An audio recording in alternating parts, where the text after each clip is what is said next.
Pode começar, pessoal. Pai querido, nesse momento nós estamos diante do Senhor, sabendo que o Senhor nos ouve, sabendo que os seus olhos estão sobre nós. Nós desejamos ardentemente em nossos corações aprender através da tua palavra, Deus. Porque Jesus, ele nos deu acesso ao Senhor, nos deu acesso à sua presença e nos permitiu agora também termos o teu Santo Espírito habitando em nós, para que essa palavra se torne viva e eficaz dentro dos nossos corações, transformando nossas vidas. E nós confiamos nisso, é isso que nós queremos declarar nessa noite. Nós dependemos do Senhor em tudo quanto vai ser dito, ensinado, que seja através do teu poder e do teu agir, Espírito Santo. Dentro das minhas limitações, o Senhor pode operar de forma sobrenatural na vida dos meus irmãos, e dentro das limitações dos meus irmãos, operar na vida de todos que aqui estão, Senhor. Que nós possamos cooperar uns com os outros nessa noite. Que a tua palavra, Senhor, ela venha realmente dividir entre alma e espírito, entre intenções dos nossos corações, deixando só o que é inabalável, tirando todo e qualquer tipo de estrutura abalável, todo tipo de sofisma, todo engano, principalmente sobre esse tema, Senhor, que há tantas controvérsias, tantos ensinos, e alguns deles errados, Senhor, biblicamente. Então nós queremos, através da tua palavra, sermos direcionados, Senhor, e nos instrua, nos corrija naquilo que for necessário, usando a vida dos meus irmãos também, aqueles que conhecem e amam a tua palavra, Senhor, queiram contribuir nessa aula de hoje. Tudo nós queremos aprender, nos assentamos, Espírito Santo, diante de ti, que é o nosso mestre, para aprender do Senhor aquilo que o Senhor quer dizer aos nossos corações. Em nome de Jesus. Amém, queridos? Vamos lá, então. O tema dessa aula e da próxima é batalha espiritual. Esse é um tema muito amplo, é um tema muito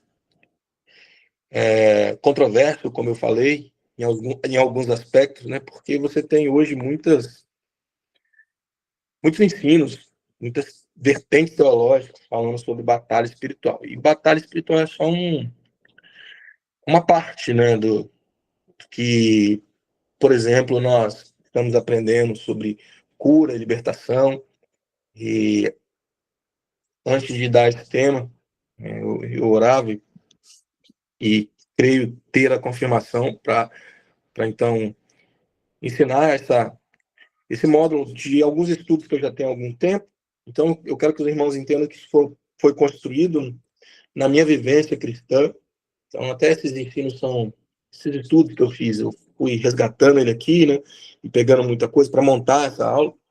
Então, eu fui relembrando até do meu início de caminhada, muitas coisas que eu cria, e através da palavra eu vi que eram ensinos errados, ou simplesmente, não às vezes nem por uma má intenção de quem ensinou, mas simplesmente por uma falta de conhecimento, e já colocando diante dos irmãos que, por ser um assunto muito denso e extenso, né, eu, claro, não vou conseguir esgotar, e posso, com certeza, também estar errado em alguma percepção. Então, tem alguns momentos aqui que, se possível, eu vou deixar claro a gente, isso aqui é a minha percepção.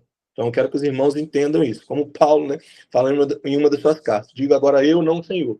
Em outros momentos ele vai dizer, agora diz o Senhor, não eu. Então, tem alguns momentos aqui que eu vou falar, ó, digo isso eu. Isso é o que eu penso, que eu acho, não é uma sentença.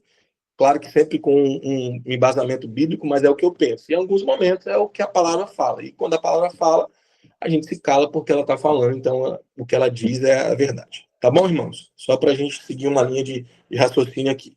Então, a primeira coisa que nós precisamos definir, de alguma forma, quando a gente fala de batalha espiritual, é o que não é batalha espiritual. Sempre costumo, quando vou iniciar um estudo, sempre ter esse contraponto. Questionar o texto, questionar o que eu acho, que acredito, questionar o que outros antes de mim construíram em cima disso. Sempre um questionamento com a intenção de extrair uma verdade, extrair uma concordância de um ensino. Então, eu sempre procuro fazer dessa forma. Isso, para mim, funciona muito bem, talvez seja uma dica para os irmãos também. Então, vamos lá. O que não é batalha espiritual? Vou dar alguns exemplos aqui. Luta física com demônios. Quem conhece aí os livros da Rebecca Brown? Ele veio para libertar os cativos. Acredito que alguns irmãos já tiveram acesso a esse tipo de material. O que eu quero dizer que não é isso que é batalha espiritual? Eu não quero dizer, a irmã Rebeca Brau, quando ela conta as experiências dela, quem lê os livros dela, e no início me impressionou muito quando eu li, e, enfim, aquilo me impressionou demais. Ela tinha lutas físicas constantes com demônios e tudo aquilo muito como um roteiro de filme, te prende, né? Esse tipo de informação, ela te prende. Ela realmente desperta na gente esse interesse. Por isso que esse é um assunto que desperta muito interesse na igreja. Mas o que acontece, irmãos? Pode acontecer e eu já vi manifestações demoníacas onde objetos foram lançados, já aconteceu comigo, né? Objetos caindo no chão, tudo isso já aconteceu comigo. Mas isso é algo que é pontual. Por que eu dei esse exemplo? Porque, por exemplo, hoje, com a maturidade que eu tenho hoje, quando eu pego o livro lá da Rebeca Brau, que me impressionou tanto, eu percebo um padrão. O padrão que ela usa em todo o ensino dela de batalha espiritual é norteado por essa coisa meio cinematográfica. Né? Todas as manifestações que acontecem ali são muito assim, são físicas. Ela apanha de demônios, enfim. E assim, não tem respaldo bíblico nenhum para isso. De forma pontual pode acontecer? Pode, mas não pode se criar um padrão em cima disso. Então a gente precisa entender esse ponto. Qual é o ponto bíblico quando fala de batalha espiritual? É a partir daí que nós vamos construir. Então, se tem irmãos talvez que gostem aqui, ou que tenham material dela, ou até abra aqui para alguém que queira falar sobre isso também. Deixa eu falar todos os pontos, depois eu quero abrir para os irmãos. Mas, assim, biblicamente, eu estou falando biblicamente, irmãos, a gente não tem respaldo para esse tipo de abordagem em batalha espiritual. Né? Essa luta física, essa coisa muito cinematográfica, não tem outra forma para falar para vocês. Ok? Vamos continuar. Ver demônio. De novo, pode acontecer de forma pontual? Pode. Mas batalha espiritual não tem a ver com ficar vendo demônio tudo quanto é jeito, tudo quanto é forma. Acredito que os irmãos já tiveram contato com esse tipo de abordagem, né? De a pessoa está aqui, não, estou vendo isso, estou vendo aquilo outro. Diferente, por exemplo, do que biblicamente nós temos como discernimento de espírito, que é um dom que Paulo exerce, por exemplo, em um certo momento, onde ele está num local, numa cidade, e uma mulher que o seguia falava: ó, esses são filhos de Deus, esses proclamam o evangelho. E ela estava possuída, ela estava possessa. E Paulo, depois de um tempo, ele consegue discernir aquilo, expulsa aquele demônio, e aquela mulher, depois de liberta, ela até dá prejuízo para aqueles que usavam das adivinhações dela, e ele até sofre consequências com isso naquela cidade, por ter expulsado aquele demônio, mas perceba, é um discernimento de espírito, ele percebe aquela atuação. Né? No Antigo Testamento, a gente vai ter alguns textos também relacionados a isso, essa percepção do mundo espiritual, mas é diferente dessa coisa mística, isso que eu quero, esse ponto dessa abordagem que eu quero falar com vocês. A gente tem que partir de uma abordagem bíblica para, então, as coisas que são pontuais. Então, qual é a abordagem bíblica de batalha espiritual? É essa, que nós vamos chegar lá. Quais são as coisas pontuais que podem acontecer? São essas coisas. Por exemplo, eu já vi. Estou falando porque são coisas que eu experimentei. Experimentei, como eu falei, objetos voando. Experimentei ver demônios em visão. Em um certo momento, assim, a visão abrir e ali ter visualizar isso em vulto, personificado como uma pessoa. Enfim, foram várias formas que isso aconteceu. Já na minha caminhada cristã. Mas esse é o padrão? Não, o problema é quando você começa a criar disso um padrão. É quando você entra nessa questão que é assim, que se desenvolve batalha espiritual. E não é o que a Bíblia diz, amém? São casos pontuais. Esse aqui talvez seja o mais polêmico desses 3 exemplos que eu dou dando. Atos proféticos para destronar potestades. Vamos lá. Biblicamente, existe algum ato profético para fazer isso? Há algum embasamento bíblico para isso? Não, não existe. Agora, calma, me ouçam. Diferente do que nós temos na Bíblia mostrados como atos proféticos ou apontamentos proféticos através de profetas no Antigo Testamento, profeta andando nu, profeta com cinto na cintura, e tudo isso trazendo uma mensagem de Deus para o povo para simbolizar alguma coisa que estava acontecendo. O povo que estava rebelde, o povo que estava adulterando contra o Senhor, o povo que estava idolatrando. Então, assim, o contexto que a gente tem dessas coisas diferentes eram mais nesse contexto de uma profecia liberada por Deus. Ponto. Hoje, como que pode acontecer um ato profético? Como que eu creio? Eu creio que Deus pode falar que você, por exemplo, você pegue um óleo de unção e vá até um lugar ungir e tal, enfim.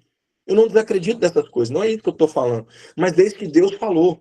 para você fazer isso. O problema é quando você pega isso aí e cria um padrão que não é bíblico. Por exemplo, toda vez que eu quiser fazer isso, eu tenho que pegar um óleo ungido. Ah, eu quero destronar a potestade de tal lugar. Então, eu vou pegar óleo ungido e vou criar um método de batalha espiritual baseado numa coisa que não é bíblica. Então, eu não consigo achar. Talvez se algum irmão tenha aí, consiga algum texto que me embase isso assim, de forma concreta, né, dentro do que eu já pesquisei e vi, eu não vi nenhum texto para isso. Então, meu receio, e talvez, não talvez, mas minha abordagem de ensino aqui para vocês, é que a gente possa perceber todas essas coisas como coisas pontuais que podem acontecer dentro de uma batalha espiritual, mas que não são batalha espiritual. Mas, infelizmente, muito do que temos de ensino de batalha espiritual está muito ligado a essas coisas que eu acabei de falar. E agora? Eu poderia dar vários outros exemplos. Então, irmãos, a questão é essa.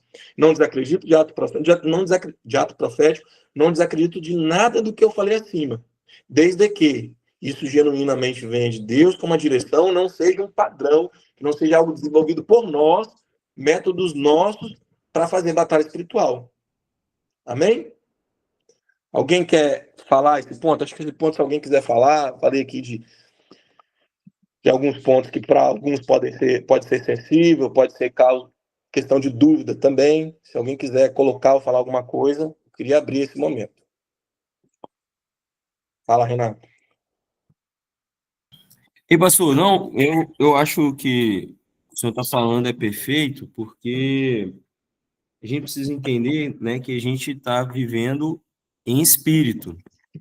Então, obviamente, que a gente sabe que a realidade espiritual ela é mais real do que a física, né? Sim. Mas, como o próprio título do tema, é uma batalha espiritual, né? No espírito, né? É algo que, assim como o Pai, né, Deus age no espírito e isso se estende à nossa vida física, a ideia do ataque do inimigo é de igual forma também, né? Sim. E a questão aí do ato profético é interessante só falar, porque isso, os atos proféticos do Antigo Testamento, eles tinham uma circunstância pontual e tinham um propósito específico. E o problema principal, que é o que o senhor está falando, que a igreja evangélica, de forma geral, né, tem caminhado muito para esse lugar de metodologia, como se você pudesse estabelecer algo que é espiritual com processos físicos. Então, ó, faça tal coisa, depois tal coisa, que com certeza vai gerar tal resultado. Isso aí não existe, né? Porque a batalha é espiritual, né? E o nosso inimigo não é contra a carne nem contra o sangue. Que o senhor com certeza vai falar mais sobre isso. Mas o ponto é esse, não é. Porque quando se faz isso, cria-se uma doutrina. Você cria uma doutrina que não é bíblica. Porque para ser doutrina bíblica tem que estar estabelecido na Bíblia muito bem definido. Né? Enfim, acho É que isso aí. nem um ponto, por exemplo, uma doutrina bíblica que é a oração, né? A própria palavra fala, vai ter oração que é respondida na hora e vai ter oração que você vai ficar orando décadas e só depois ela vai ser respondida. Sim. Então não é uma metodologia, mas a doutrina da oração existe. Ponto. Perfeito. Perfeito. É exatamente esse ponto. Bom exemplo, né? Então, você tem uma doutrina, a forma que vai se desdobrar isso, a gente não domina, é Deus. Por isso que eu falei que eu não desacredito, desde que seja Deus. Não pode ter método para isso. Esse é o ponto. Amém? Vamos lá, vamos seguir então. Segundo ponto, batalha espiritual é para todos nascidos em Cristo. Então, irmão, tem alguns irmãos que têm medo de batalha espiritual, não é? Falam, não gosto dessa conversa, não gosto de ouvir isso, nem entro no assunto, não deixa eu me aprofundar, como se não se ficasse se ficar alheio a isso, como se assim, se eu não me aprofundar nisso, eu não me envolvo com essas coisas. Quem já assistiu aí o filme do Matrix, que para mim é um retrato assim, na verdade, muito do que o homem produz está inserido naquilo que Eclesiastes fala, né? Tem idade que Deus botou dentro do homem, que mesmo sem saber, ele fica buscando entender as complexidades da vida e que está só em Deus. A questão lá da pílula vermelha, para quem não sabe, o contexto é um filme onde fala que todo mundo é uma matrix, ou seja, é um mundo virtual, onde as pessoas que estão aqui estão comendo, estão bebendo, estão fazendo tudo, presas, escravas dentro desse sistema sem saber a realidade dele. E aí, em um certo momento, quando Você toma uma pílula lá, não lembro se é vermelha ou azul, acho que é vermelha, você toma a pílula, você passa a ver o mundo do jeito que ele é. Como que ele é? Dominado por uma matrix. Então é muito interessante que é exatamente esse conceito das pessoas que estão nas trevas, dominadas pelas trevas. Elas não percebem, elas estão comendo, estão bebendo, estão vivendo, fazendo as coisas, e não percebem que são escravas. Mas quando elas recebem o evangelho a Cristo, os olhos se abrem, elas passam a ver esse mundo espiritual. É isso que acontece com a gente.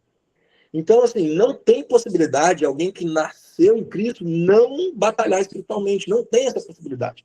Então, não tem como, irmão. Ah, não quero me envolver com isso, não é meu chamado. Não, melhor não, não tem como. Você fingir que não existe depois que você passou para a verdade e foi inserido dentro do reino de Deus e agora se tornou filho de Deus e agora é espiritual. Você estava morto espiritualmente, agora você vive espiritualmente. E vive espiritualmente não tem como você estar alheio às coisas espirituais. Então, assim, não é para o pessoal da intercessão batalha espiritual, não é para o pastor, não é para o diácono, para o presbítero. Batalha espiritual é para todo aquele que nasceu em Cristo. Nasceu em Cristo, já entrou na batalha. Por que quem não nasceu em Cristo não está na batalha? Porque ele está escravo, ele não está batalhando. Quem não nasceu, não está batalhando, ele está escravo. Nasceu em Cristo, começa a batalhar. Amém? Então, pontos que precisamos entender e compreender. Você precisa saber quem é seu inimigo, você precisa saber quem é você, e você precisa saber como vencer o inimigo. São 3 pontos importantes que nós vamos abordar na aula de hoje, tá bom? Quem é seu inimigo? Vamos lá. Nós não precisamos de demoniologia, de estudo sobre demônios. Isso é outro ensino errado, no meu ver, errado. Eu não preciso conhecer todos os tipos, todas as características. Primeiro, que o demônio é tudo mentiroso. Você vai acreditar que o Zé Pilinta, que está falando que é Zé Pilinta mesmo, que a Pombagira é Pombagira. Isso é besteira. Conhecer, saber, não tem embasamento bíblico. Jesus não fez isso em nenhum momento. Tirando um certo momento, quando ele identifica lá a legião que estava naquele gadareno, que ele pergunta, num caso específico, pontual, com propósito, eu nem vou entrar aqui nessa aula, mas ali tinha, em todos os outros momentos, era o reino das trevas que vinham, se prostravam diante de Jesus, falavam, o que você está fazendo aqui antes da hora? E, vaza, sai fora. E assim ele nos ensinou, no nome de Jesus, sem precisar conhecer, nada disso. É a autoridade que há no nome de Jesus, daquele que carrega a presença de Jesus. Isso que é importante. É o reino das trevas que vinham e se prostravam diante de Jesus, reconhecendo a autoridade que havia nele. Da mesma forma, ele tem que reconhecer a autoridade que há em nós. Então, eu não preciso estudar sobre demônios. Pelo contrário, eu preciso estudar sobre Deus. Eu preciso conhecer a Deus. Quanto mais eu conhecer a Deus, quanto mais relacionamento que eu tiver com Deus, mais autoridade eu vou ter. Amém? E não o contrário. E outra coisa, eu vi até um pregador rir, que ele falando sobre essa questão, a gente vai e adota os nomes dos demônios aqui para a nossa língua, É o Zé Pilintra, é Maria Mulambo, e tá bom, a gente já adotou eles na nossa língua portuguesa, e lá nos Estados Unidos, como que chama, É o John alguma coisa, sei lá o que for. Então, assim, a gente vai criando essas coisas, E outra vez, e a intenção dessa aula é isso, a gente ir destruindo esses ensinos errados, são ensinos errados, gente. Você deve saber, que você deve conhecer. Tanta gente que fez nome em cima disso, gente. Nome, e palestras, e seminários, para ficar ensinando e mostrando o quanto aprofundado era no conhecimento satanista, ou seja lá o que for. Que interesses tem um cristão de ficar sabendo sobre as doutrinas ocultas? Cara, isso não é bíblico, isso só te faz perder tempo. Você não precisa saber nada sobre o poder das trevas em si. Você precisa saber sobre Deus. Agora você precisa saber quem é seu inimigo, a forma que ele age, biblicamente. E ponto. Esse é o ponto, amém? Vamos lá. Gênesis 3:1 é quando aparece esse ser espiritual. Qual ser espiritual? A serpente. Então vamos lá. O texto está falando sobre. Deixa eu abrir minha Bíblia aqui. Deixa um pouquinho, Renato, que eu vou lendo e eu quero falar sobre essa questão do arquétipo aqui. Deixa eu abrir na Bíblia aqui. Dá só um segundo. Deixa aí, por gentileza. 3. Vamos lá. A serpente. Então, o primeiro ponto que nós precisamos entender. O que é um arquétipo? É quando nós definimos algo a partir da percepção de outro objeto. Então, você define um objeto a partir da percepção de outro, fazendo um paralelo, uma comparação. Ou quando definimos alguém a partir de outro ser. Então, vamos lá. O próprio texto aqui já deixa eu tentar dar um exemplo aqui. Vamos lá. O Renato é tão inteligente como um golfinho. Pô, Renato, foi o melhor exemplo que eu consegui, cara. Desculpa. O golfinho é muito inteligente, né? Dizem que tem um QI muito alto. Verdade, mano. Mas, ou seja, eu estou usando um ser, né, e uma qualidade desse ser para definir o Renato. Então, o que a gente precisa entender? Vai ficar muito claro, gente, que a serpente ali não é uma serpente, é uma cobra. E o que a Bíblia está usando é um arquétipo, para te fazer entender. Serpente, que é a antiga serpente, é a serpente lá no Apocalipse, é a serpente que Jesus fala que vê o dragão, que é Satanás, é um ser espiritual, não é um animal. Por mais que ali vai falar animais dos campos, a serpente era o mais astuto dos animais dos campos, ele está fazendo esse arquétipo, ou seja, ele está querendo usar a serpente, que é um animal de fato, ok? Para exemplificar, para falar de um ser que é espiritual, que está aparecendo ali do nada. Então, como que ele traz isso? Para que aquelas pessoas que iam ler isso aí, como nós lemos agora, pudéssemos entender. Faça, então, uma comparação. Isso vai acontecer em vários outros pontos. Então, a gente não pode ser inocente nesse ponto aqui, né? De, como eu já ouvi muitos falar, é uma serpente que Satanás foi lá e possuiu a serpente. Calma aí, gente. Não era. É o próprio Satanás ali, é um arquétipo. É esse ser espiritual que estava ali no Éden. Tem outros desdobramentos aqui, por que estava ali e tal, não vou entrar nesse ponto, mas não importa, que eu preciso que, de alguma forma, você entenda, e aí você pode achar, não, até que possuía a serpente, não importa isso. O que você precisa saber é que essa serpente era Satanás.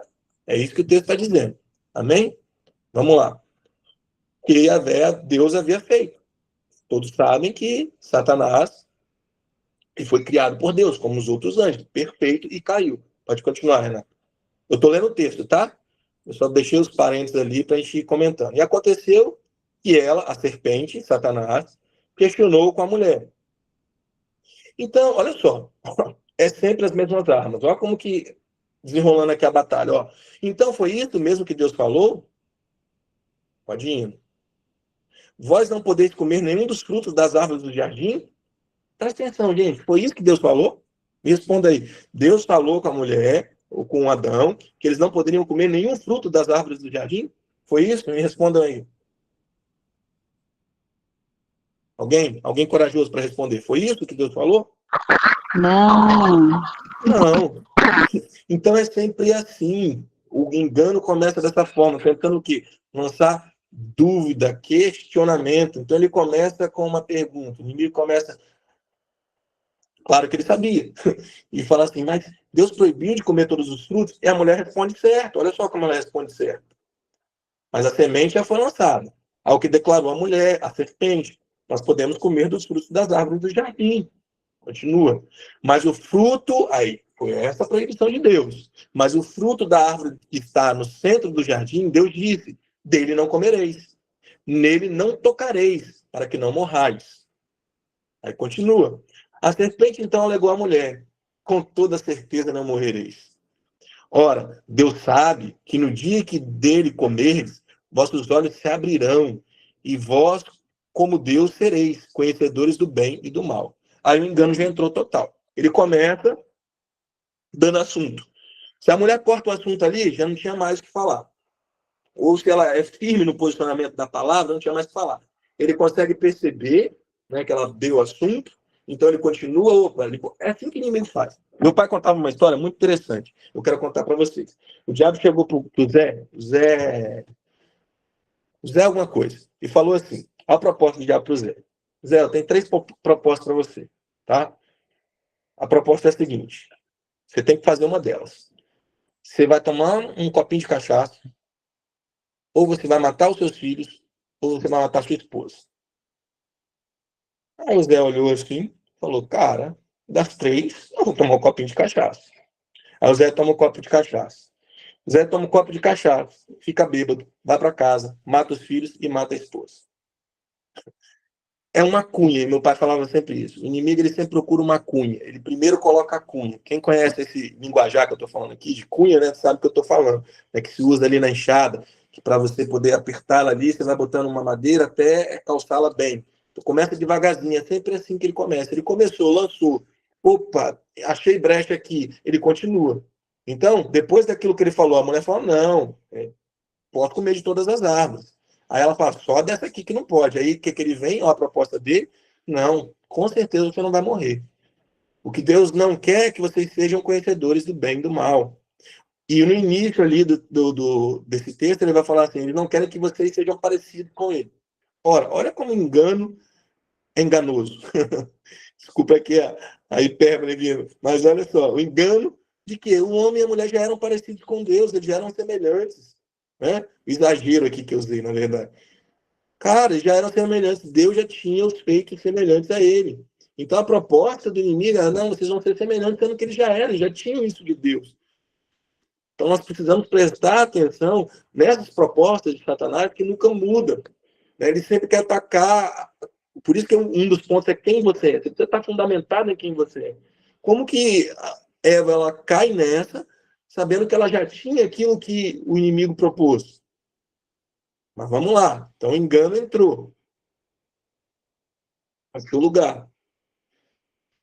Aí o final dessa história vocês sabem o que acontece, né? Que Eva vai comer, vai dar Adão, eles caem, o pecado ali é estabelecido. E aqui, em Gênesis 3,15, aqui diz o Senhor, né? Então o Senhor está falando ao homem, e também vai falar a serpente, diz o seguinte, a seguinte declaração. A declaração é essa: estabelecerei inimizade entre ti e a mulher, entre tua descendência e os descendentes dela. Porquanto este te ferirá a cabeça e tu lhe picarás o calcanhar. Amém?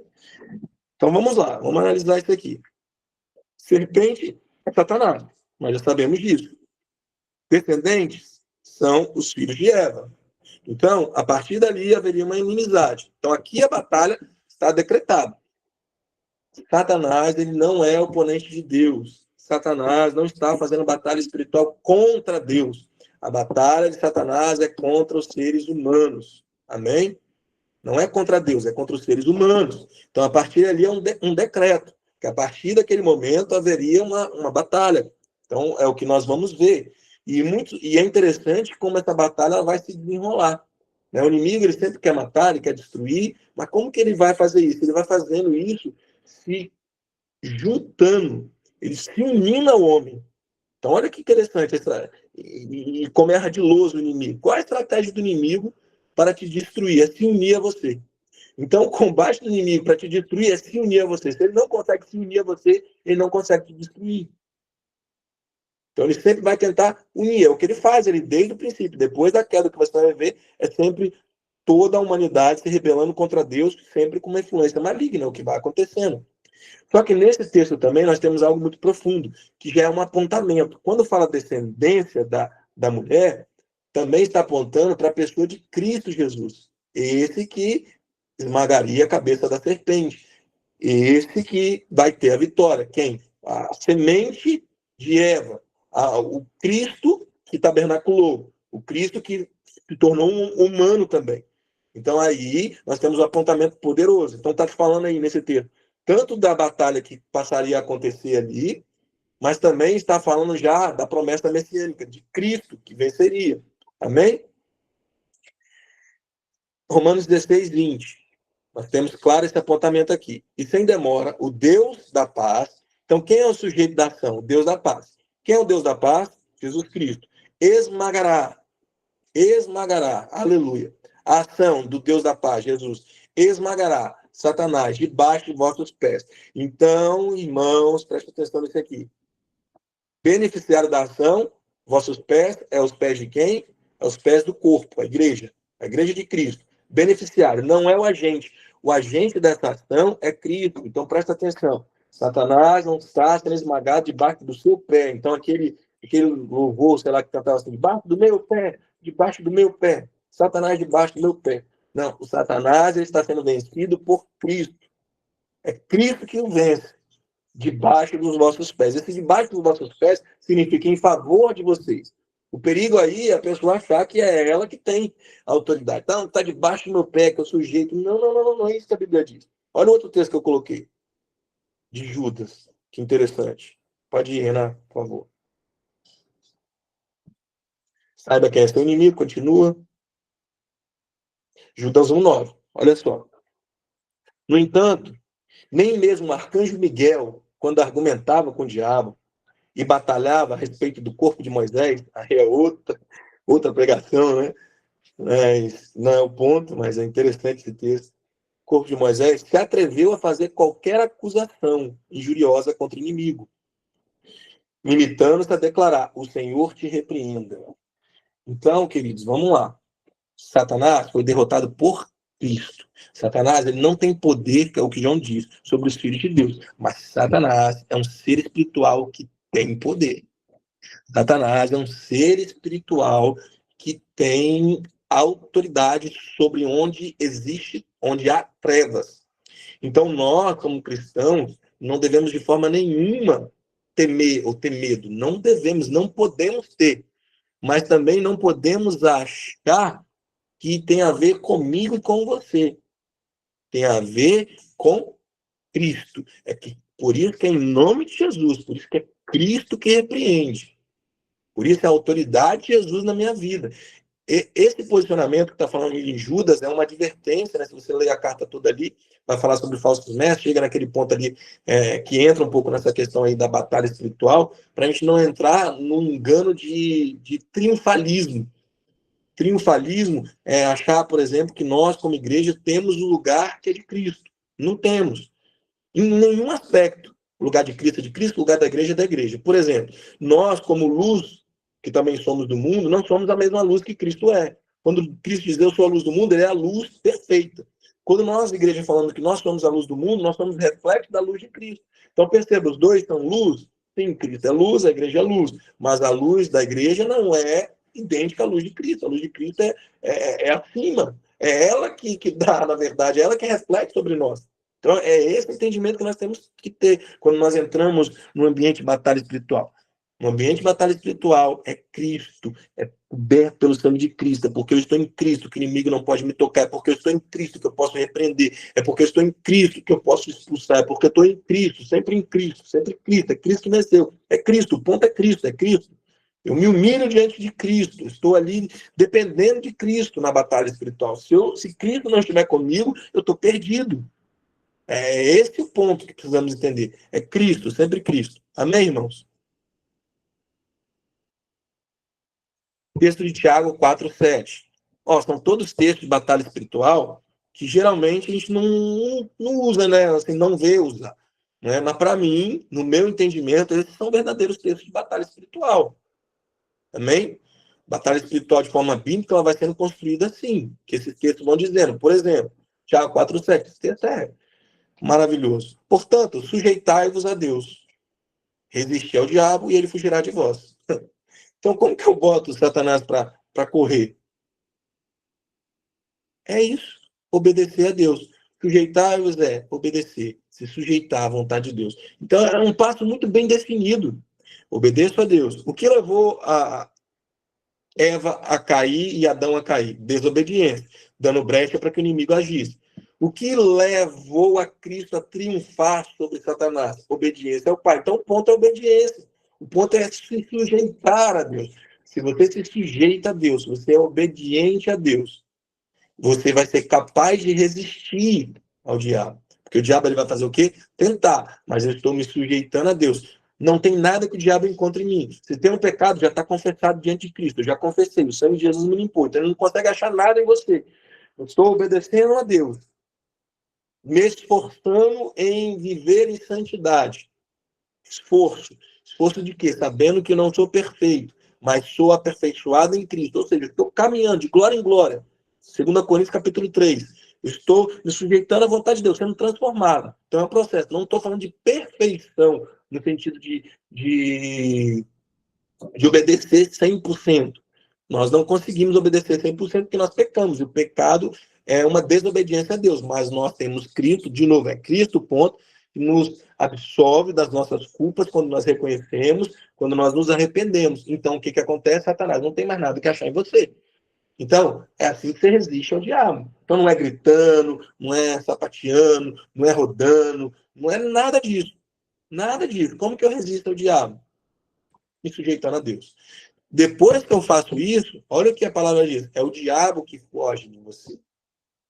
Então, depois que você faz isso é uma pessoa cheia de autoridade. O que é uma pessoa cheia de autoridade? É uma pessoa que obedece a Deus. Deus é visto através dela. Por quê? Porque ela obedece a Deus. E o mundo espiritual reconhece isso, o mundo espiritual sabe disso. O mundo espiritual sabe quem é obediente a Deus. Aquilo que você pode fazer em oculto, o mundo espiritual vê. O mundo espiritual percebe. Então, nós precisamos entender isso. Um homem de Deus que está sujeito a Deus, que está sendo transformado por Deus, resistindo ao diabo, é o diabo que foge, irmão. É o diabo que foge. Onde você vai, ele não quer estar naquele lugar, porque ele sabe que se ele estiver naquele lugar, ele não vai poder permanecer ali. Amém? Então, a obediência a Deus fará que Satanás não encontre brechas na sua vida. Eu não botei aqui, mas tem uma declaração de Jesus, ele está prestes a ser crucificado, né? E aí ele está vendo os soldados vindo, e ele fala para os seus discípulos, já é chegada a hora, o príncipe desse mundo já está vindo, mas eu não lembro exatamente qual é a frase que Jesus diz, mas ele diz, mas ele não tem nada em mim, alguma coisa assim, ele não tem nada em mim. É um termo assim, e quando você para olhar esse texto, Jesus está falando assim, ele não tem o que achar em mim.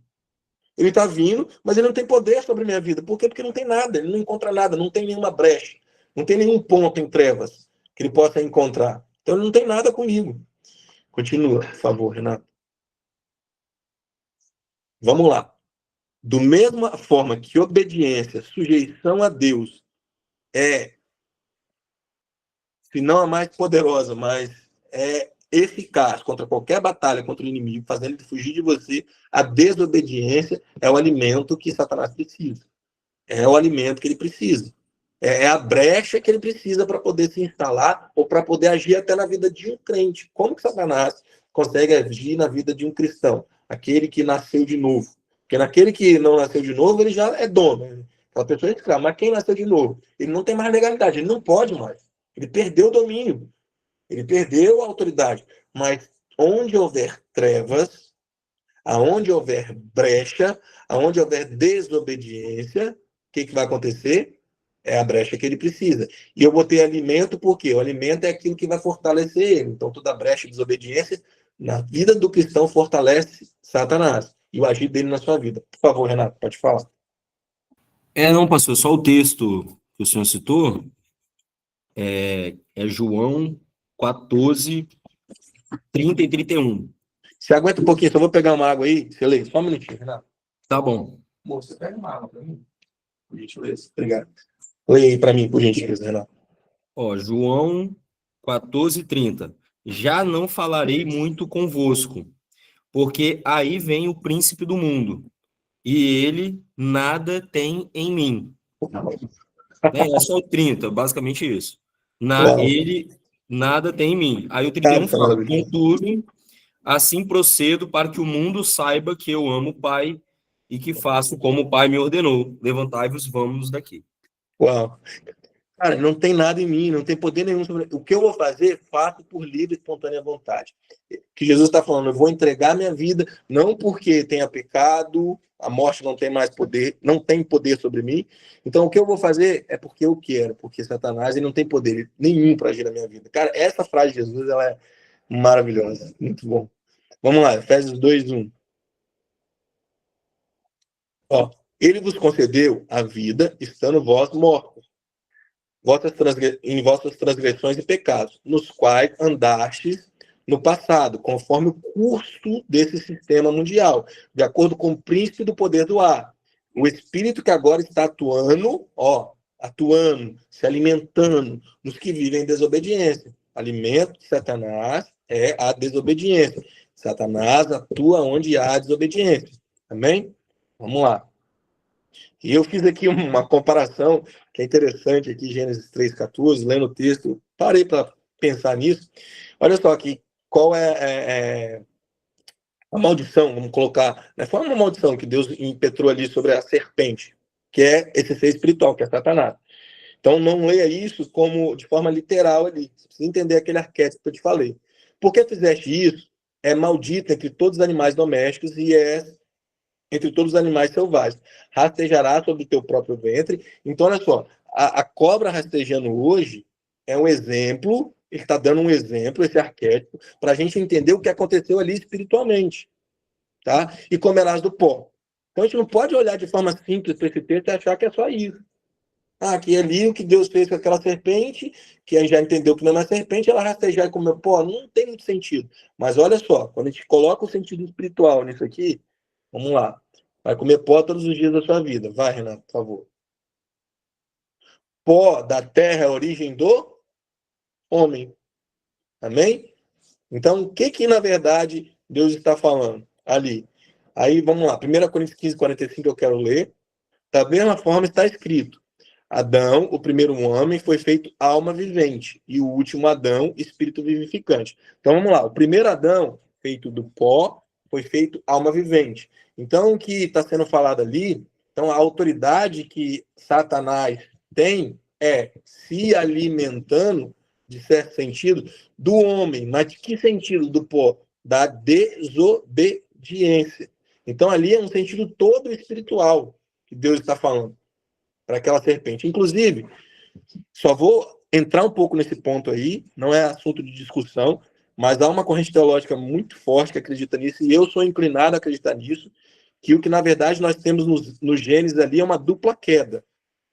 Não é doutrina, não posso falar como doutrina, e nem aquela que os dinossauros foram extintos porque Satanás caiu, isso é não dá para falar que isso é, mas há uma que tem um sentido que fala que foi ali no Éden uma dupla queda, ou seja, Satanás ainda era um ser espiritual, né, ainda não caído, e ali ele, junto com o homem, tem uma dupla queda. Ok, tem muitos pontos aí que precisam ser entrelaçados, mas não é o que eu quero abordar hoje. Eu só quero abordar aqui que o cunho dessa determinação de Deus, dessa maldição, que eu posso dizer assim, é falando que agora esse ser, se ele já estava caído ali, ele cai ainda mais. Ele cai ainda mais, que Deus está falando agora, ó, um homem, e recebe ali os homens, o homem recebe as maldições, a terra recebe a maldição, e aquele ser espiritual, ele é rebaixado ainda mais, ok? Então ele vai se alimentar de quê? Desobediência, ele vai agir em trevas, é o que vai acontecer ali. Só que o texto que eu li de 1 Coríntios aí vai falar que Jesus, ele é espírito vivificante. Então se o primeiro Adão, que é terra, que caiu, então se tornou matéria-prima, alimento, vamos colocar assim, a desobediência, para fortalecer o inimigo, o segundo Adão, ou o último Adão, melhor dizendo, a matéria dele não é terra, não é barro. Todos nós sabemos que Jesus, ele é a obra do Espírito Santo. Ele é o Cristo encarnado em Jesus Cristo. Então, Deus que sempre existiu vai encarnar em Jesus, no ventre de Maria, obra do Espírito Santo. Então, ele vem da onde? Ele vem do céu. Então, a matéria-prima do primeiro é terra. A matéria-prima do último Adão, né, é o céu, é o Espírito Santo. Então, é Cristo encarnado. Ok? E o que nós recebemos agora? Nós recebemos a vida do último Adão, Espírito vivificante.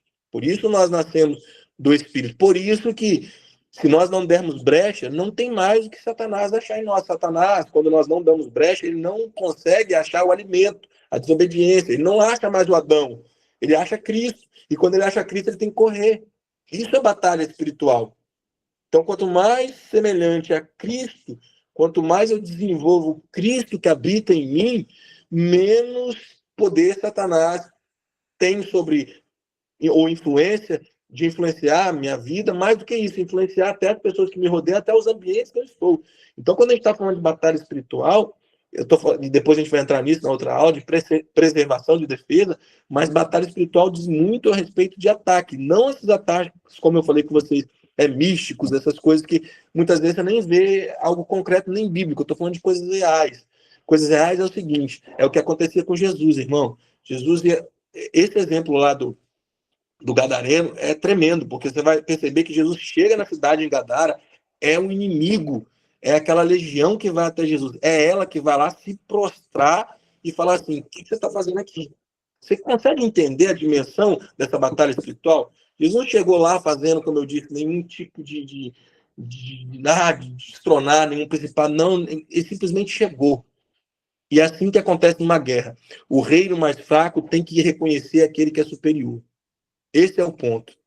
Então agora nós temos Cristo, e é nele que nós devemos confiar, e a batalha espiritual é feita aí. Como é feita? É feita em obedecer a Deus, é feita em buscar a presença de Deus, de conhecer a Deus. Aí essa autoridade é me dada. Quando isso acontece, como a batalha espiritual acontece? Eu sou o reino de Deus, nós somos esse reino agora. Então quando esse reino chega em um lugar, esse reino que é inferior, que é mais fraco, que perdeu a sua legalidade, quando o reino superior chega, aquele que dominou, que é o que Colossenses vai dizer, né? Jesus expôs ali a Satanás e as hostes malignas a uma vergonha pública na cruz.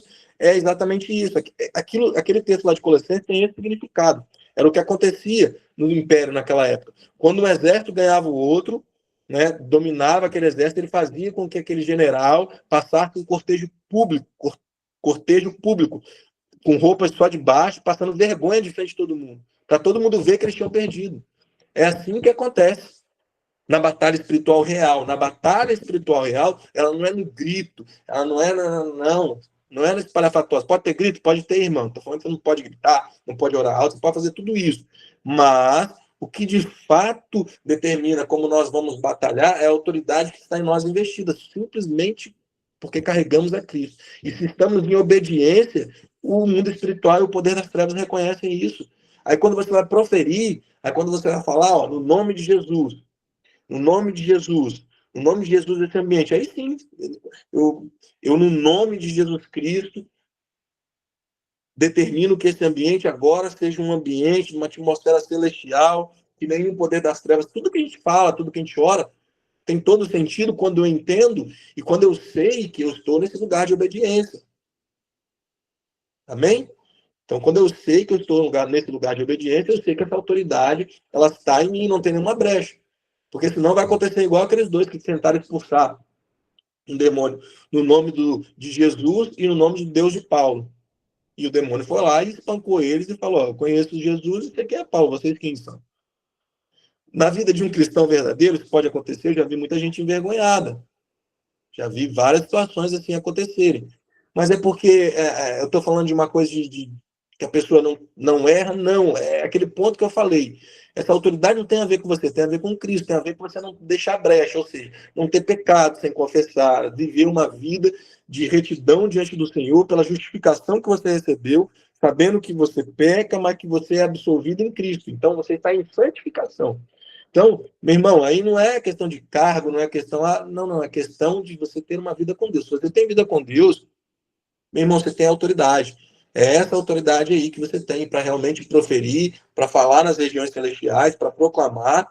E aí, Cristo, que é esse que é o rei, é o que tem poder sobre a autoridade, principado pelo nome dele, porque quando a gente fala o nome de Jesus, não é simplesmente o nome de Jesus. O que nós invocamos quando nós falamos o nome de Jesus é que todo o universo corresponda à autoridade de Jesus, está tudo interligado. Deus é tudo em todos, Deus está ligado a todas as coisas, nós precisamos entender isso. Tudo que é imaterial, espiritual, está ligado a Deus, inclusive os seres das trevas. Não tem nenhum demônio agindo aí do jeito que quer, não, gente. Né? E Satanás faz do jeito que quer, não. Ele tem legalidade onde é permitido, onde trevas. Ali ele pode agir, porque é algo que é permitido, porque foi dado a ele. Ele vai falar isso para Jesus na tentação. Isso foi me dado por quem? Dado por Adão. Essa autoridade que não era dele foi dada a ele. Beleza. Então ele pode agir. Mas agora onde não tem legalidade, não tem essa não, que ele pode fazer o que não pode. Tudo está submetido a Deus. Então, quando eu invoco esse nome de Jesus, eu estou falando ó, a autoridade máxima, Jesus Cristo, o governante, o rei dos reis, o poder supremo, está sendo invocado aqui por alguém que tem comunhão com ele. Por alguém que recebeu essa autoridade porque ele deu. Ele falou, eu vou dar autoridade para vocês fazerem, para vocês falarem. Então, nós devemos falar. Nós temos aprendido isso com o pastor, e é verdade.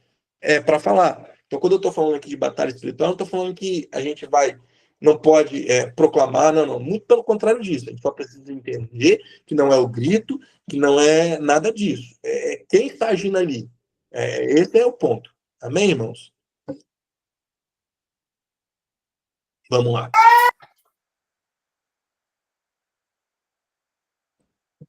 Pode passar, Renato. Paulo.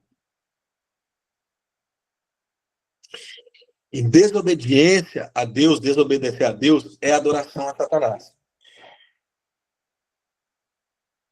Olha esse texto aqui.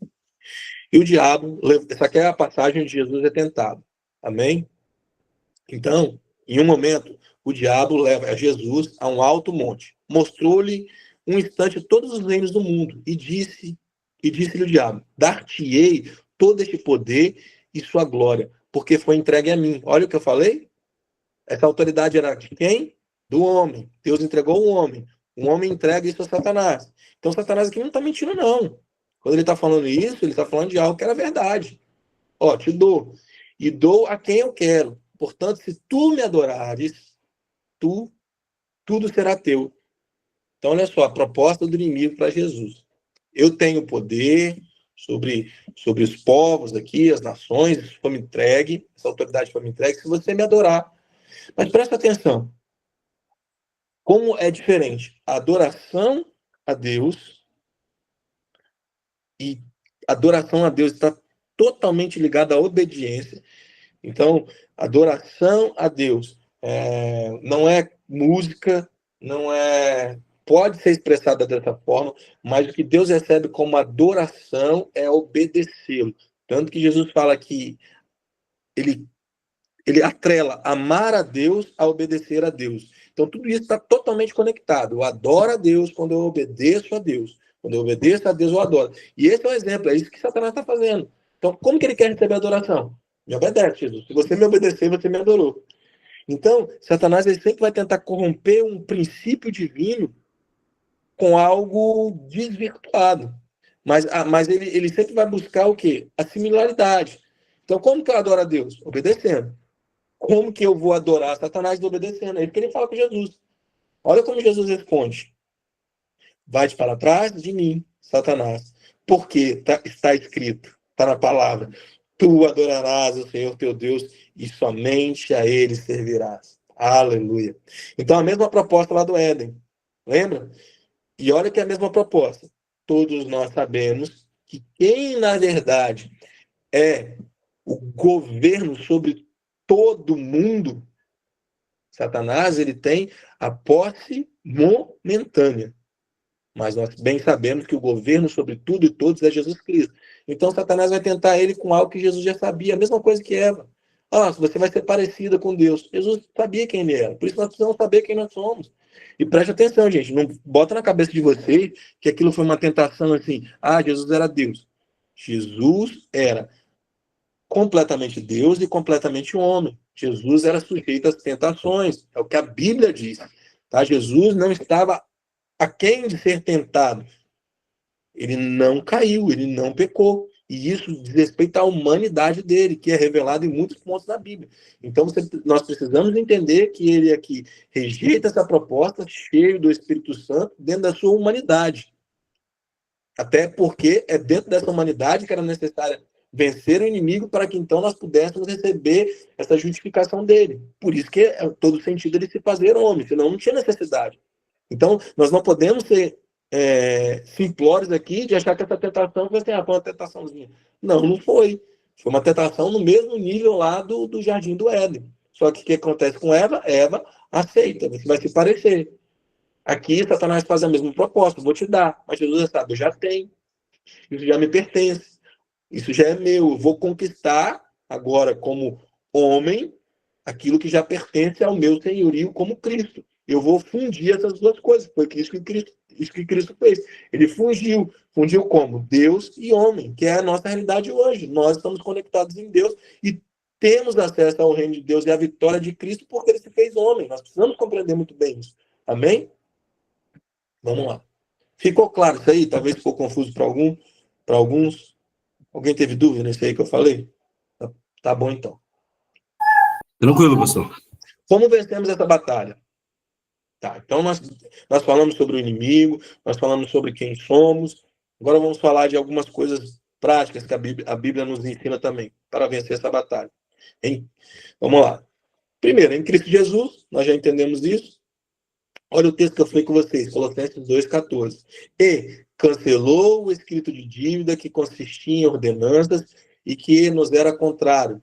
Ele removeu completamente, pregando-o na cruz e despojando as autoridades, aquilo que eu falei, aquele cortejo e poderes malignos, fez deles um espetáculo público, triunfando sobre todos eles na cruz do Calvário. Então, Cristo venceu e Cristo nos dá a apropriação dessa vitória através do seu sacrifício, mas agora que estamos em Cristo, aí nós participamos dessa vitória da seguinte forma. Vamos continuar nos outros textos aí. Vamos lá. Romanos 8,14.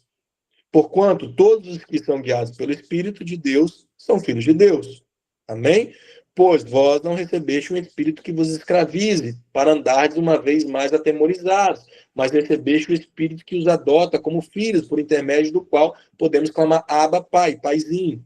O próprio Espírito testemunha ao nosso espírito que somos filhos de Deus. Se somos filhos de Deus, então também somos herdeiros, herdeiros de Deus, e co-herdeiros com Cristo. Aqueles que participam da herança, que é de quem? Que é de Cristo. Se realmente participamos dos seus sofrimentos, para que da mesma maneira participemos da sua glória. Vamos lá. Se nós participamos dos seus sofrimentos, esse é um ponto que os herdeiros, co-herdeiros não querem, né? Participar dos sofrimentos de Cristo, que fazem parte da herança. Amém?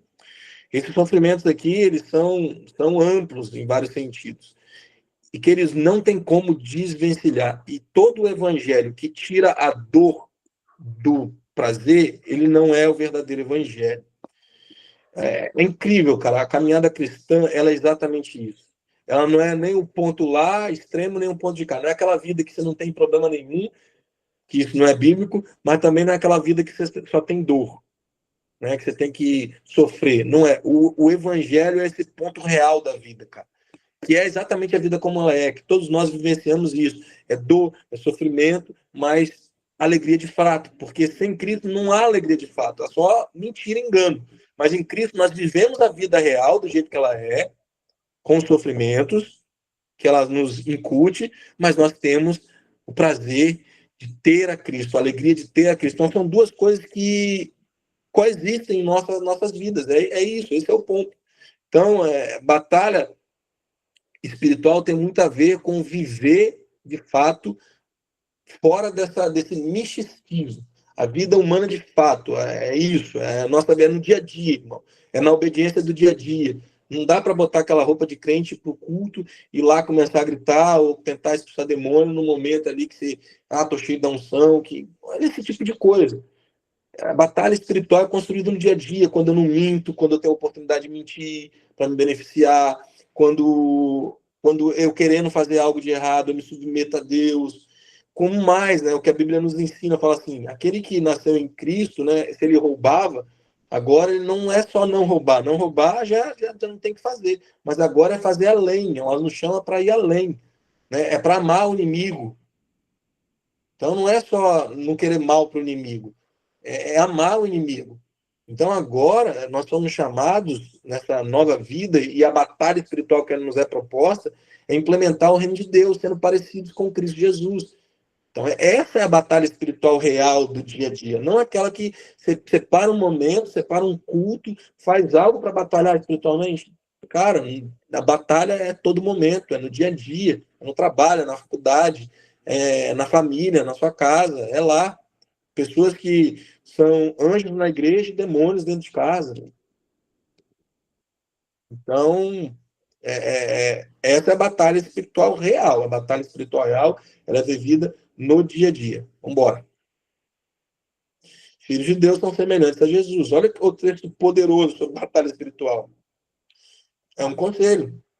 Tende em vós o mesmo sentimento que houve também em Cristo Jesus, o qual, tendo plenamente a natureza de Deus, não reivindicou o ser igual a Deus, mas, pelo contrário, esvaziou-se a si mesmo, assumindo plenamente a forma de servo, tornando-se semelhante a seres humanos. Deus se tornando semelhante a seres humanos. Assim, na forma de homem, humilhou-se a si mesmo, entregando-se à obediência.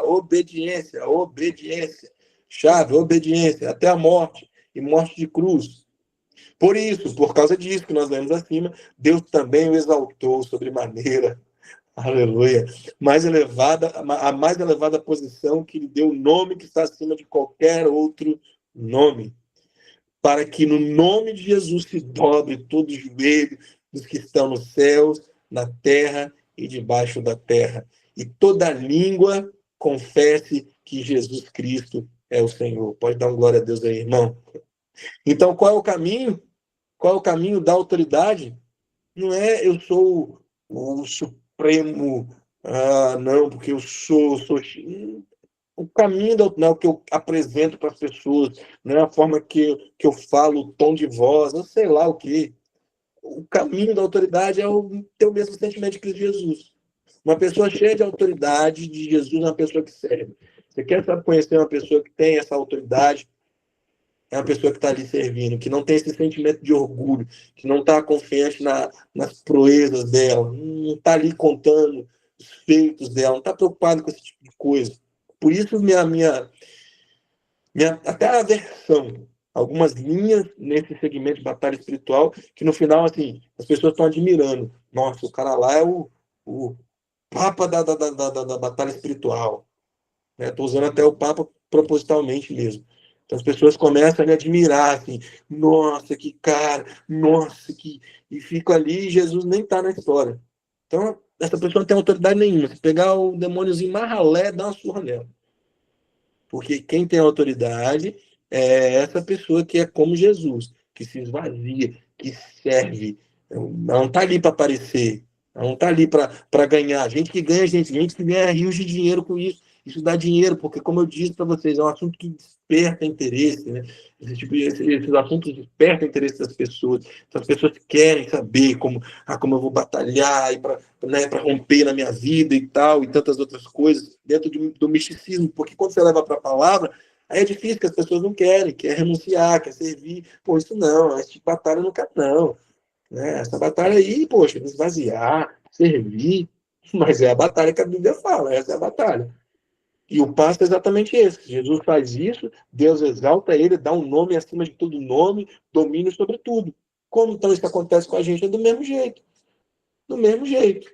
Se eu faço como Cristo, no nome de Cristo, tudo que pertence a Cristo, eu sou corredeiro com ele, também pertence a mim, então eu posso desfrutar. Amém? São textos como esses aqui, ó, Mateus 16, 24.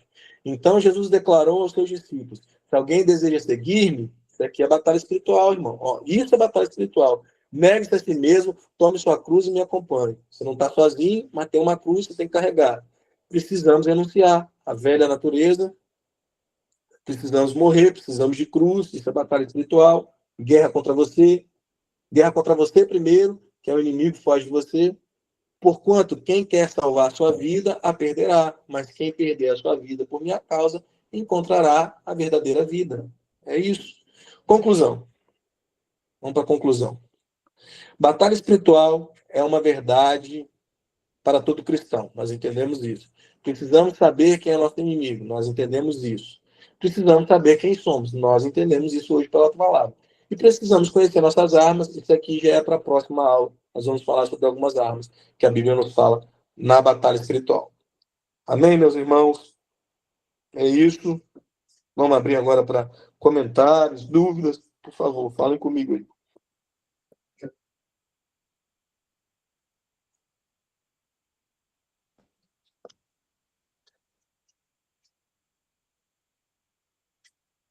Fala, minha irmã.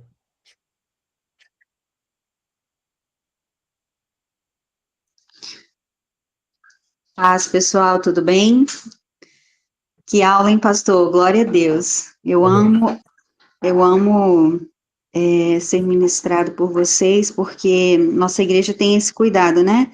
De trazer a palavra, né? A Bíblia. Isso é maravilhoso. E como você começou essa aula aí, falando já o que não é. Então, vamos descartar logo o que não é e pegar aquilo que a palavra diz. Você falou aí que vai ser na próxima aula sobre as armas, mas eu só queria fazer um comentário aqui rapidinho, posso?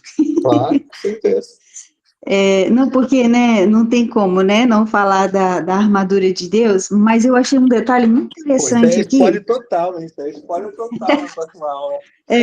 mas tem a ver com essa introdução, com essa primeira aula. Eu não vou Vai lá, falar vai de lá, tá todos tranquilo.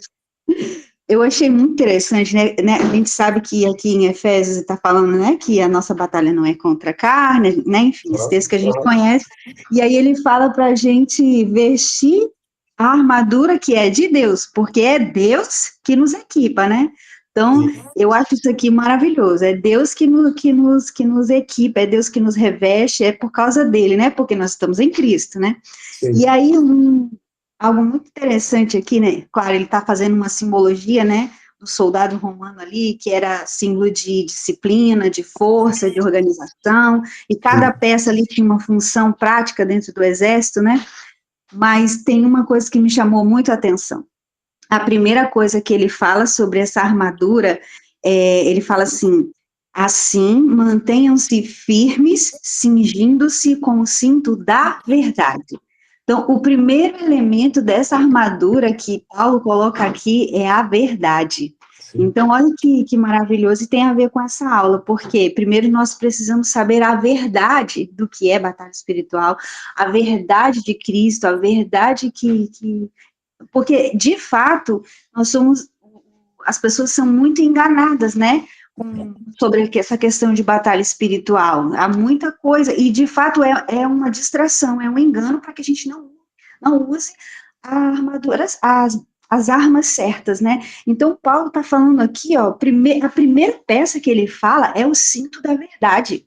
E eu achei isso muito interessante. Eu acredito que não foi por acaso que a primeira peça é a verdade, porque a verdade, e aí, se a gente for aprofundar, né, falar sobre o cinto é aquele que sustentava a espada, é aquele que protegia, que segurava, e também, vendo nas histórias sobre os romanos, o cinto fala de uma identidade militar. Então, olha que coisa maravilhosa. A nossa verdade, a nossa identidade está em Cristo, essa é a nossa verdade.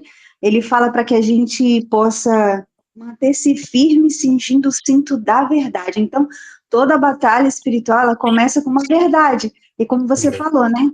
Quando a gente está em Cristo, quando a gente é transportado do reino das trevas, já começa a batalha espiritual, porque chegou a verdade para nós, né? Então, eu achei esse ponto muito interessante. Fez sentido aí para vocês? Acho que Pra tem mim, a muito ver com a sentido. aula de hoje. É Tem. isso, né? Eu vou Então, até pegar glória a algumas Deus. coisas que você falou, já anotei aqui, e vou usar. Glória a Deus. Amém. É isso aí. Então, olha que Glória a Deus. bênção.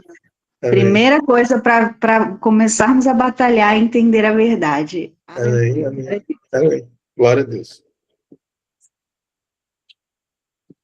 Amém.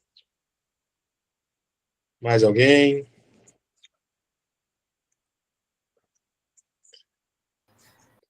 Fala, E pastor, paz. paz, fala aí. Então, só.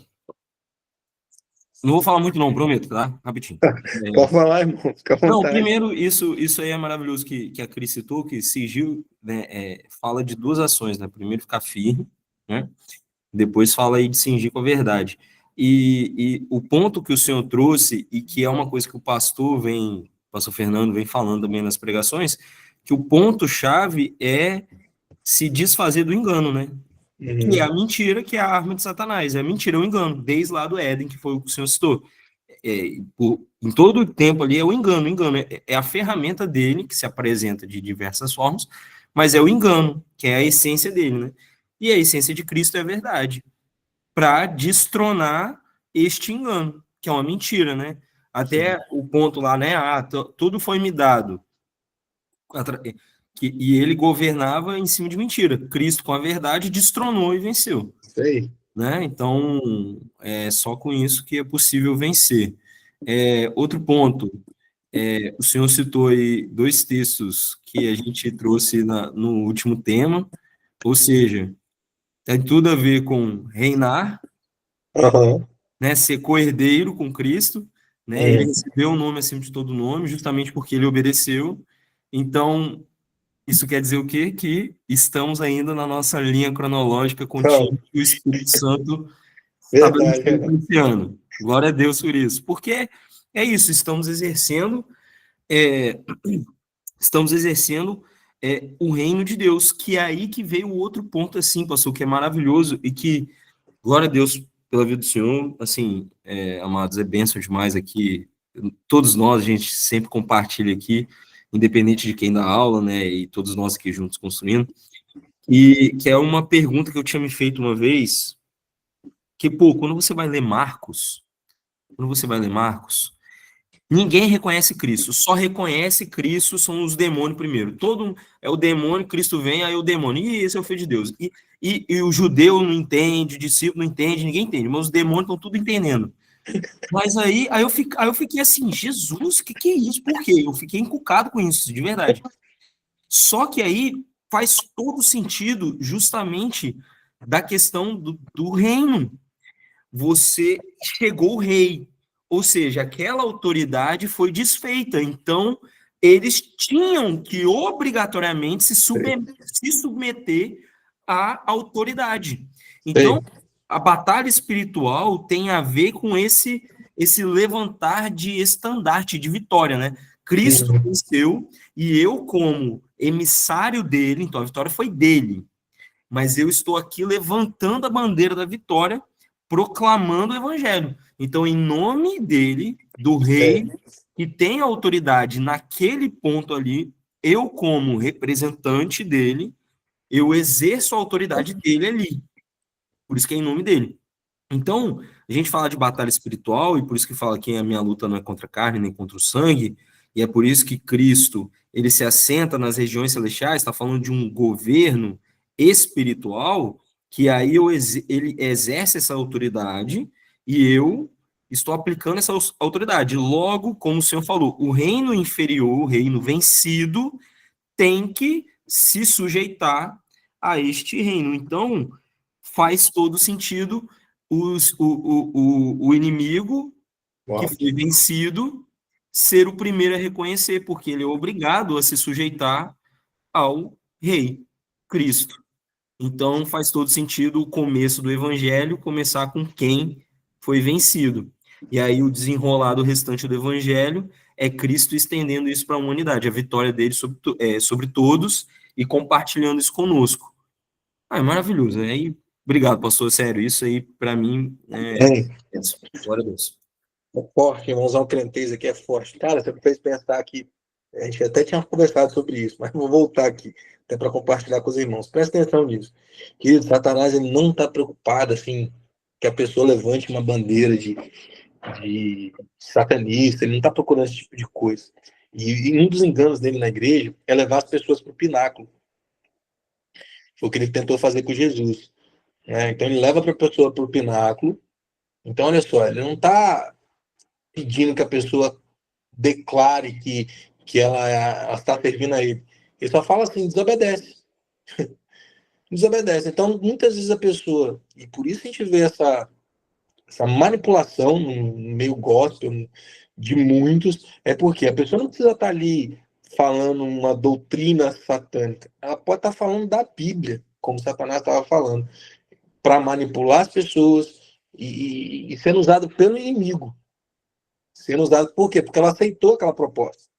E muitos também, na caminhada, aceitam essa proposta. Porque acham que o quê? Que por estar lá no pináculo, aquela voz ali, saber reconhecer essa voz, né? Essa voz de engano. No meio da sua cegueira, não ouve mais a Deus e está ouvindo Satanás. Por quê? Porque está achando que está dando resultado, né? Não, está dando resultado. O que eu estou fazendo está dando resultado. Eu tenho poder, eu tenho autoridade. Eu tenho, enfim.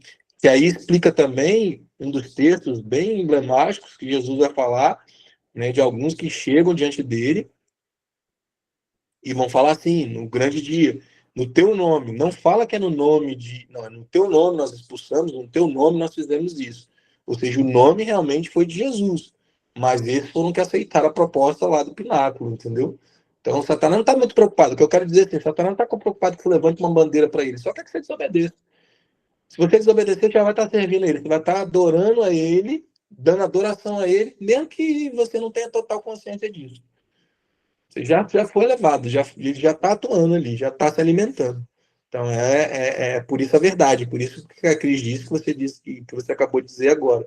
Por isso essa verdade, ela dissipa todas essas trevas, e aí ele não tem como resistir. Aí é o que você falou. Né? Ele tem que vir e reconhecer. Não tem outra coisa ele fazer. É Cristo que venceu, ele tem que vir entregar aquilo que ele tinha até aquele momento. Se tinha alguma autoridade dele naquele ambiente, naquele lugar, não tem mais, porque o reino de Deus chegou, Jesus chegou, a autoridade máxima chegou, ele tem que se render, é obrigado a se render. É isso aí. É isso aí. E é interessante, pastor, lá os demônios lá, quando Cristo chega, né? Eles ficam perturbados e eles têm que pedir para Cristo, me manda lá naqueles porcos, porque agora estão sujeitos à autoridade de Cristo. E aí Cristo permitiu para, né, desfazer tudo aquilo ali, né? Enfim. Mas aí, isso aí que é maravilhoso, a questão de como a questão da autoridade e o texto que o senhor citou de que foi feito de espetáculo público, é lindo esses paralelos, né, que o apóstolo Paulo faz, né, usando a cultura ali para fazer arquétipos, né, para fazer arquétipos para trazer entendimento. Então é muito lindo, porque eu fiquei viajando aqui agora um pouquinho, que é isso, Cristo chegando fisicamente ali, né, fisicamente, ele estava como um homem ali, né, cheio de poeira, cansado e tal, mas imagina a glória de Cristo espiritualmente sendo manifesta ali e os demônios olhando para aquilo, né, porque é espiritual. Então, Cristo, o Filho de Deus, né, o Filho amado, chegando ali, né, e os demônios com a visão espiritual ali, vendo ele chegando, então tem que se sujeitar, não tem que fazer. Não, e alguns falavam assim, por que você vem antes da hora? Assim, não chegou. É isso Né? aí. Porque eles entendem de Bíblia, né? Tipo assim, não, pela profecia, você não está no tempo certo, não. Muito você está no tempo errado, calma aí. Tem algumas coisas ainda aí. Não está chegado o tempo ainda não, cara. É isso. E aí faz sentido, porque primeiro espiritualmente sendo manifesto, e aí refletindo fisicamente, né? Então, tudo se encaixa. Perfeito. Glória a Deus. Amém. Mais alguém? Oi, minha irmã, pode falar. Pastor, o que eu achei interessante na sua fala, logo lá na apresentação, Sim. foi quando o senhor falou que primeiro nós precisamos conhecer o nosso inimigo, depois conhecer quem nós somos. E eu acho isso tão interessante diante da guerra, diante da batalha espiritual. E quando Jesus foi conduzido pelo Espírito para o deserto, e ali Satanás foi tentar Jesus, e a primeira pergunta, né, que ele fez para Jesus, assim, se tu és o Filho de Deus, né, ele foi direto na identidade de filho, né, e se nós, enquanto filhos de Deus, não tivermos com a nossa identidade bem definida de quem realmente somos nessa guerra, a gente perde. Porque a palavra diz que a autoridade de Jesus Cristo está sobre os nossos ombros. Eu já vi, sabe, tantas aberrações, tipo, de pessoas assim, eu tenho medo de batalha espiritual, eu não quero me envolver com isso, eu tenho medo de ler o Apocalipse. De verdade, é porque não sabe quem é em Cristo. Não sabe de verdade a verdadeira identidade de quem é, de que é filho de Deus, da autoridade que tem. Até determinadas orações, eu conheço cristãos que têm medo de fazer determinadas orações. Eu já ouvi bem assim, eu estou vivendo isso porque estou vivendo retaliação. Mano, de verdade, assim, é algo que assim é surreal para mim ouvir uma coisa dessa, porque é inadmissível, assim, como filho de Deus, nós ainda termos esse tipo de situação, sabe, no nosso meio. Dessa falta de identidade, de podermos nos reconhecermos enquanto soldados de Cristo na guerra. Quem nós somos? Se nós não soubermos, dentro da batalha espiritual, quem nós somos, a gente já perdeu a guerra. Sim. Sim, perfeito. Muito bom, né, essa abordagem logo no início. De fato, né? Jesus levado pelo Espírito a ser tentado, pelo Espírito, isso é interessante. Né?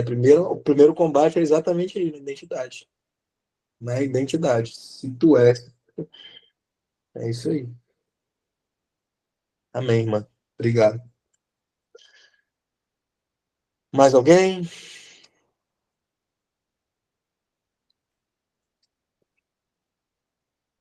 E, pastor, só a Érica fez um comentário aqui. Tá.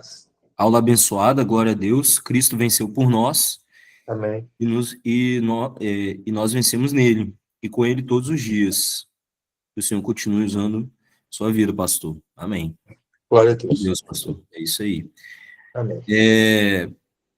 Amém.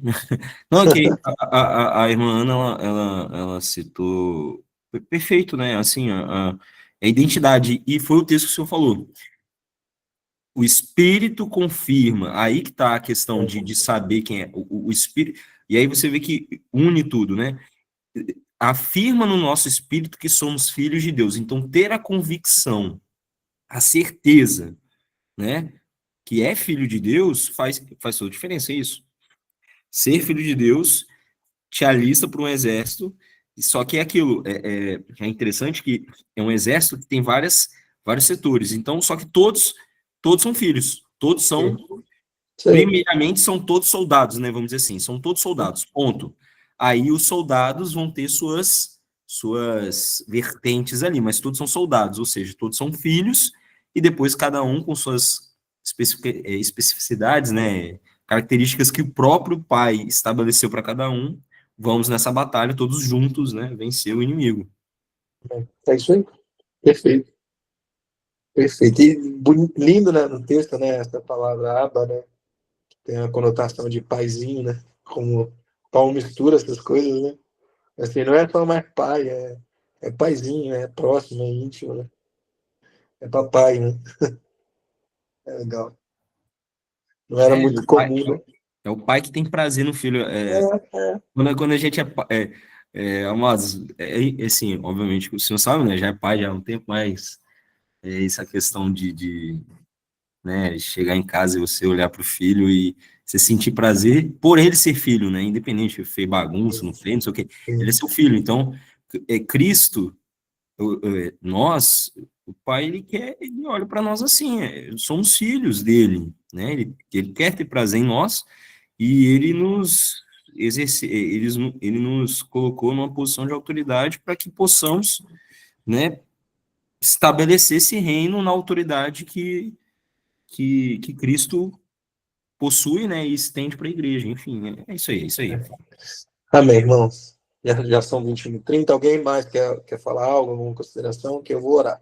Se não, se ninguém tem mais algo para falar. Pastor, tem um comentário da Érica. Olha aí, lê aí. Eu sou ruim. Lê para mim. Não foi o que eu li. Então tá bom. Ixi, distraí aqui, então. Pastor. Amém, querido. Alguém falou? Eu fiquei com uma dúvida, mas né, pode até ser respondido numa próxima aula. Pode falar. Por conta do horário. É sobre aquela passagem que fala, né, que os discípulos tentaram, né, expulsar sobre o jovem lunático. E quando Jesus expulsa, ele fala que não, porque essa casta só sai através de jejum e oração. Então, e no início, né, o senhor falou a respeito de que não há necessidade da gente saber nome de demônio. Então, mas como, então, eu sei que a gente, né, como cristão, a gente precisa ter sempre essa prática já de jejum e oração. Então, acredito que isso mostra que os discípulos ali não estavam preparados para isso, né? Mas, então, como seria, assim, seria mais ligado mesmo ao discernimento, né, olha só. espírito... Entendi. Deixa eu ver se eu entendi sua pergunta primeiro, né? No caso, como Jesus fala que esse tipo de casta, então, eles deveriam, é mais ou menos isso? Para esse tipo de casta, então, eles teriam que estar em jejum e oração? Seria isso? Eu só quero entender. Porque, assim, seria mais ou menos isso? Aprender a discernir essa casta? Seria isso? Isso, para saber, assim, né, qual tipo de preparo. Entendi, agora entendi. Foi o que eu achei mesmo. Primeiro, esse texto, não estou recordado onde ele está agora, mas o contexto dele, de fato, está falando sobre fé, primeiro. Aí, quando ele vai chegar jejum e oração, inclusive, isso é outro ponto que a gente não precisa levantar aqui agora, mas o próprio jejum ali, ele é um texto acrescido, né? Tem alguns originais que não tem o jejum. Não estou falando que jejum não tem que ter, tá, gente? Porque vai ter em vários outros momentos jejum na Bíblia, e por isso que até em várias traduções você vai ter o jejum ali, porque concorda com o que está acontecendo ali. Mas se você pegar o texto em si, ele está falando da pouca fé daqueles homens. E aí ele vai falar que essa casta não sai sem jejum e oração. Então, o ponto central primeiro é que eles tiveram pouca fé, e depois Jesus vai dar esse exemplo. Não preciso saber. Por quê? Não é porque eu estou jejum e oração que o demônio vai sair. É porque eu tenho fé. O jejum e a oração, ali, Jesus está exemplificando como uma prática espiritual. Eu não preciso estar exatamente em jejum e oração para aquela casta sair. O jejum e oração, se eu pego o texto como na maioria dos originais está falando sobre oração, está falando sobre intimidade, está falando sobre relacionamento com Deus. Então é como se Jesus estivesse, vocês estiverem em relacionamento comigo, vocês vão me conhecer. E o texto principalmente está falando de fé, então vocês vão ter fé, e quando vocês falarem com fé no meu nome, qualquer casta sai. Então, o que dá a aparecer no texto, que Jesus está falando de uma casta específica, o texto mesmo está querendo dizer mais sobre relacionamento e fé daqueles discípulos em Jesus Cristo. E aí, então, qualquer tipo de casta ela vai sair. Entendeu? Eu queria até agora, não sei onde está esse texto, mas... Mateus, deixa eu ver. Mateus 17, 21. Mateus 17, 20. Que horas são, gente? Acho que dá tempo. Calma aí, assim. Mateus... Pastor, só enquanto o senhor Pode vai falando aí, comigo. Renato, enquanto eu acho aqui. Não, é só, eu acho que o ponto é interessante, mas como a explicação do senhor está falando, né? O ponto é que essa prática produz um aumento de fé, vamos dizer assim, né? Uhum. Então, não é que o jejum tem o poder, mas o que ele produz, que o resultado desejado dele é que você vai ter mais intimidade, vai ter mais sensibilidade, vai ter mais discernimento de espíritos e tudo mais, e isso vai te permitir, né, com que esse demônio Qual o saia. texto mesmo? Mateus qual? 17. Mateus 17? Qual o Isso. versículo? 21, que é o específico, né? Mas antes ele fala sobre realmente se você tiver uma fé do tamanho do grão de mostarda. Porque o problema é esse, a falta de fé, né? A falta de fé. Que aí o jejum e oração vai ter como consequência final esse vamos dizer assim, aumento de lá fé, no né? 17 ele começa. Ó geração incrédula, perversa, até quando estarei convosco? Até quando vos suportareis? Trazei-o aqui. Jesus conjurou severamente o demônio, saiu dele, o menino ficou são a partir desse momento. Então os discípulos, procurando Jesus da sorte, disseram: por qual razão não expulsamos? Jesus respondeu: por causa da fraqueza. Olha só o motivo. Ele não fala assim, esse ponto aqui. Foi por causa de vocês não jejuarem ou orarem. Olha como ele não fala. Ele fala, foi por causa. Qual é o motivo de não conseguir? Ele diz: foi por causa da fraqueza da vossa fé. Então, qual é o motivo? A fraqueza da fé. Qual é o ponto? Fé. Pois em verdade vos digo. Aí o que o Renato falou complementa perfeitamente. Se tiver fé tamanho do grão de mostarda, dessa montanha transportar daqui para que ela se transponha e tudo vos será possível. Onde está a parte aqui do jejum e oração? Está em qual verso? 21, né? Você falou, né? Eu estou com a Bíblia de Jerusalém. Então, a Bíblia de Jerusalém, por exemplo, ela não bota jejum, né? É interessante, né? Ela fala só de oração. Ela não vai falar sobre jejum. É como eu disse para vocês, existem algumas Bíblias que nem colocam jejum. Não estou desprezando o jejum, tá, gente? Mas você tem esse entendimento certo do que o Renato falou. Não é o jejum que tem poder em si. É a prática do jejum, o resultado disso vai produzir fé. E foi o ponto central aí dessa advertência de Jesus. Não expulsou por causa da fraqueza da fé, porque a fé estava pequena. Então, para isso, jejum e óleo. Para quê? Para que a fé seja crescida. Então, aí você vai expulsar. Aí não importa qual caça que é. Por isso que não há necessidade de saber qual, entendeu? A necessidade de ter prática espiritual, ter fé em Cristo. Ponto. Só completar aqui, pastor, porque é isso. A oração e a fé, o jejum, são práticas de fé mesmo. Né? Você só vai orar, são práticas de você exercitar a fé. E aí é como se fosse uma musculação, né? Você está exercitando ali, você está ficando com a fé robusta, vamos dizer assim, né? E aí o texto fala, se você tiver fé, nada será impossível, incluindo expulsar demônio. Só que aí ele expande, né? Ele abrange para tudo. É isso aí. Respondeu, irmão. Rayana? Respondeu sim. Tá bom. Amém? Mais alguém? Alguma dúvida?